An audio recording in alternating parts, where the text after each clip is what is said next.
جس کا مزاج تبلیغی ہے وہ سڑک پر چلتے ہوئے انسان کو گھورتا ہے اور سوچتا ہے کہ کس طرح اس کو پکڑ کے پارسل باندھ کے 4 مہینے کے لیے بھیج دیا جائے.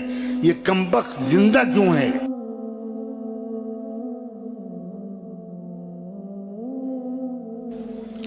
اور یاد رکھیے، میں درمیان میں ایک بات کہنا چاہتا ہوں کہ اسلام کو ہر صلاحیت کی ضرورت ہے. آج کل کی مشکل یہ ہے کہ ہم میں سے ہر ایک دوسرے کو اپنی کاربن کاپی بنانا چاہتا ہے. جس کا مزاج خانقاہی ہے اس کا جی چاہتا ہے کہ پوری دنیا کے لوگ نقشبندی، چشتی، سہروردی، رفاعی سب کچھ ہو جائیں.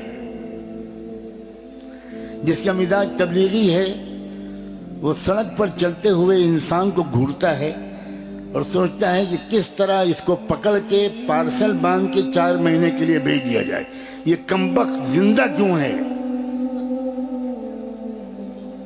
جس کا مزاج مدرسے کا پڑھنے پڑھانے کا ہے اسے کسی کام کو دل نہیں لگتا، وہ چاہتا ہے کہ بس پڑھنا اور پڑھانا.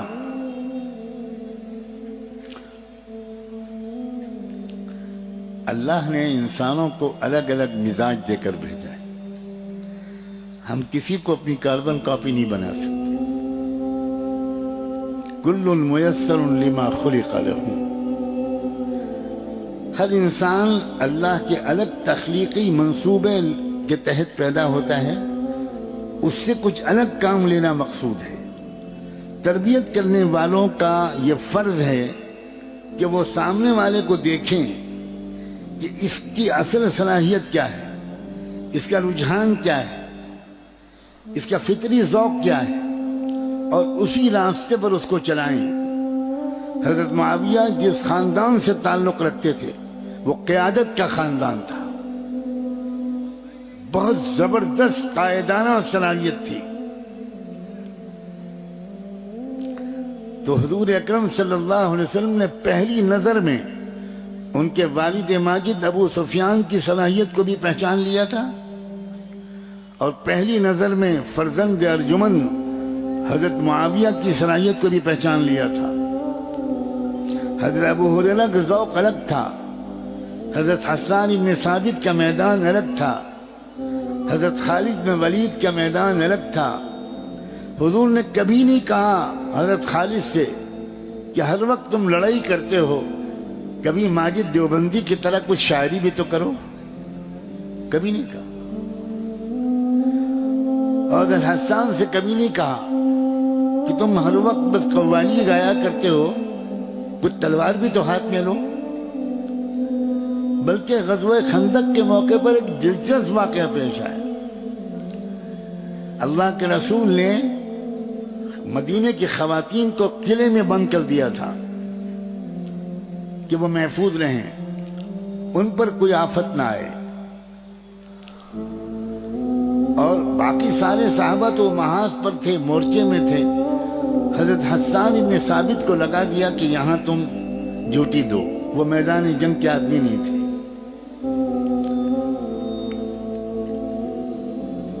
جنگ تو جنگ ہے. سامنے والے یہودی جنرل نے اپنے ایک سپاہی کو یہ آرڈر کیا کہ تم چھپتے چھپاتے رینگتے ہوئے جاؤ اور جا کر اس قلعے کے اندر یہ اندازہ کرو کہ خالی عورتیں ہیں یا مرد بھی ہیں.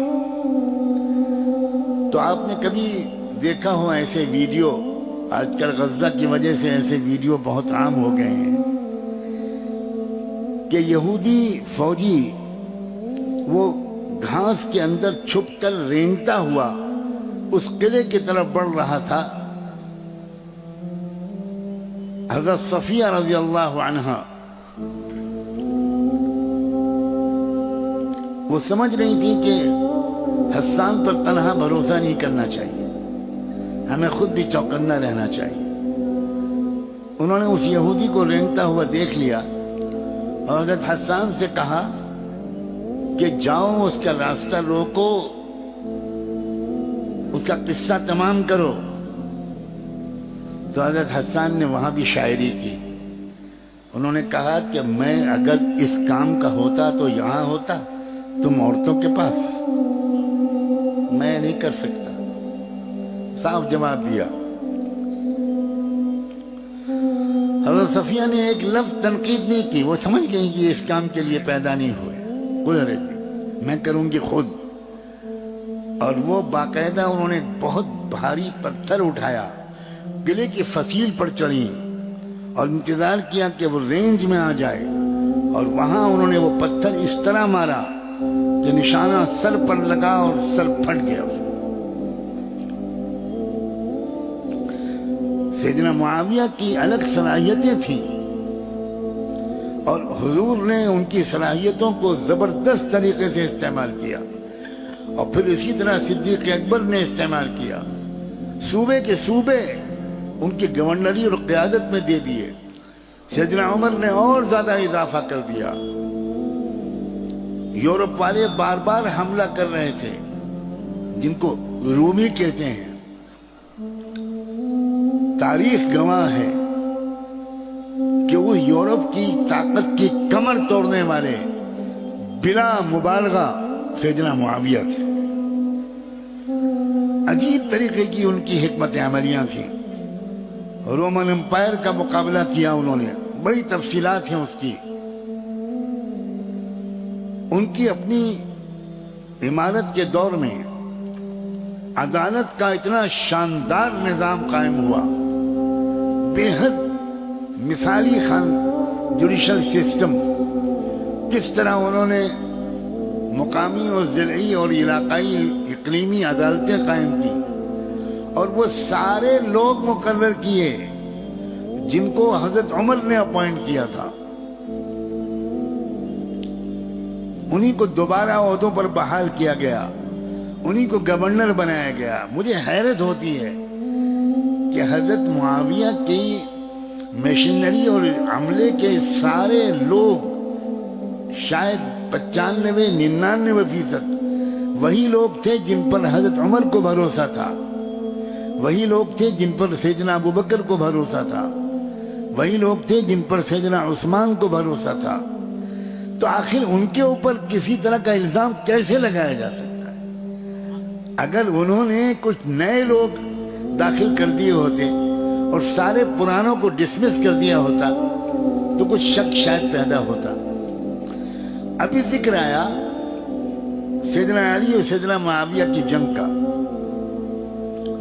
کاش کے لوگ پڑھنے والے ہوتے ہیں۔ مسلمانوں، ایک شکایت کرنے کا مجھے حق دے دو۔ دنیا میں میرے مطالعے کے مطابق سب سے کم پڑھنے والی قوم مسلمان ہے۔